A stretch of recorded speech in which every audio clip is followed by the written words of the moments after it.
Magandang umaga mga Paps. Shoutout kay Paps Kyung. Sabi niya, Paps, reveal mo naman yung Kawasaki Agila mo.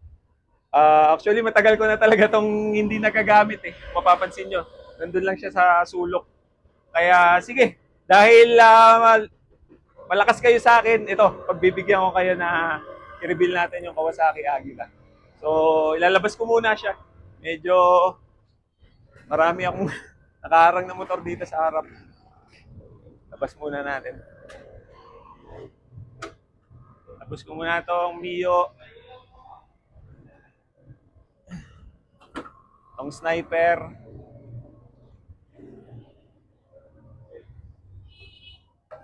Actually, isa rin to sa mga collection ko dahil mahilig ako sa vintage na motor. Basta yung mga unang labas na motor, yun yung mga gustong gusto ko. Ito yung kidlat na hindi ko na natutukan. Ay! Nakalagay pa pala ako dito mga silencer. Tanggalin ko muna. Nakalagay pa dito sa gilid. Ay, nako. Yan, dyan muna kayo. Ito kasi yung mga reserva ko silencer pagka gusto ko ng maingay, yan, may Tanay silencer ako, meron din stock. Tsaka meron ding yung isa yung Bataan na silencer. So ito na yung aking Agila. Lalabas ko, matagal-tagal na siyang hindi nagagamit. Pero running condition to. Bago ko siya tinago dito. Ayan. Doon natin dalhin sa maluwag-luwag. Harika. Sugusog natin. Yan na. Yan na. So ito na mga Paps, yung nakuha natin na Kawasaki Agila. Bali nakuha ko to siguro mga 7 years ago na. Dahil tingnan nyo, stock na stock. At literal kasi ito na na-stock talaga dun sa ating garahe. Kaya kung mapapansin nyo, tingnan nyo, tinalian ko na rin siya dito sa clutch. Kasi ang tendency, pagka hindi mo ginagamit na matagal, naninikit-nikit yung clutch niya. So, ayan, tinalian na rin natin. So, nung nakuha ko naman to sa Tanay, as is, ganyan-ganyan siya. Bali, itong motor na to, pinangpasada to sa Tanay dahil yellow plate ito. At ayon dun sa dating may-ari, ito ay may sidecar nga. Tapos talagang gamit na gamit to sa Tanay. Kaya alam niyo naman sa Tanay, medyo mabundok, sa Sampaloc, Marilake, pagpapaakyat. Talagang gamit na gamit talaga tong motor na to. At tingnan niyo naman, mukhang talagang madaming pinagdaanan na tong motor na to. At kaya yun din ang nagustuhan ko. Dahil nung time na yun, naghahanap talaga ako ng Agila eh. Sa panahon ngayon, napakahirap na talagang maghanap ng Agila. So, bago ko naman to tinago, ay gumagana yan lahat.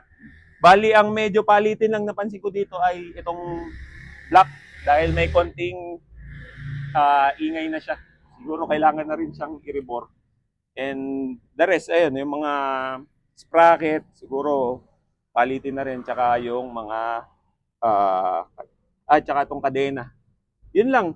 Yun lang naman. So far running condition naman yan. Lahat yan gumagana, pati mga signal light, tail light, busina, yan, lahat yan. At ipakita ko rin sa inyo yung papel nito. Yung papel talaga, doon ako na-amaze eh. Teka, kuhanin ko lang yung papel nito.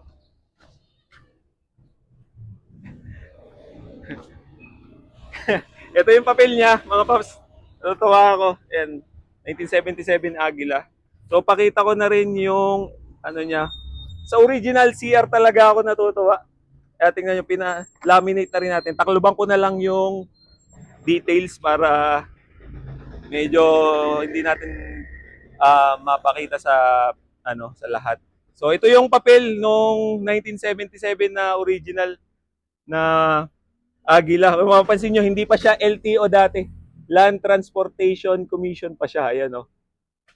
At ayan, kung mapapansin nyo, 1977 model siya. At pinalaminate natin kasi original pa yan. Tingnan nyo man, nagkakaluray-luray na. Kaya, bago pa masira, ayan. Lamin. Tapos, nakakatuwa din, tingnan nyo, 1977, no? 50 pesos lang ang pa-rehistro. Bali, ito 81 dito sa CR nakalagay. Sensya na, medyo madumi yung kamay ko dahil kumapit tayo dito sa motor. So, ayan. Ito, nakakatuwa lang. Kompleto naman ng papel niyan. Actually, gusto ko talaga tong ipatransfer, itong motor na to. Kaso yun nga lang, medyo nagdadalawang isip ako dahil, syempre, pag pinatransfer na natin tong original na CR sa akin, sa bago na, so kailangan natin surrender tong original. So, masakit dahil mawawalahan na tong original.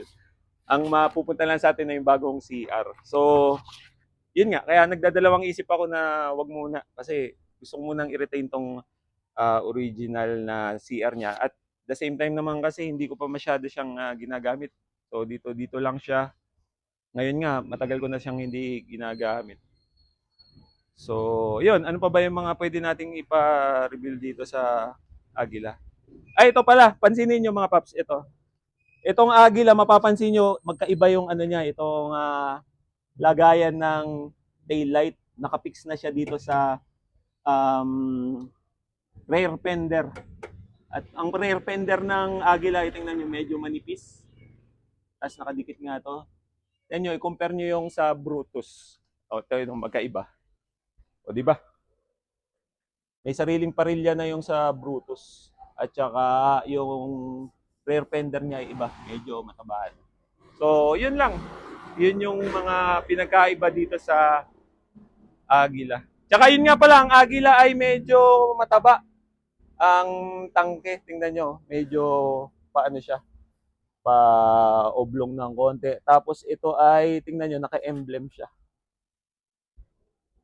At yung lagayan niya ng gas, yung ito, yung pinakang gripo niya, ay nasa kanan.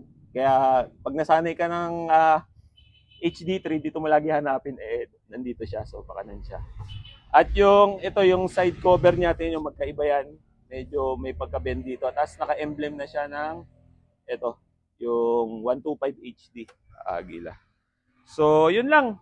Wala pa naman akong binabago mga paps dito sa Agila na nakuha ko nung 6 years ago sa Tanay. Kaya sa lahat ng mga mahilig sa two-stroke, maraming salamat.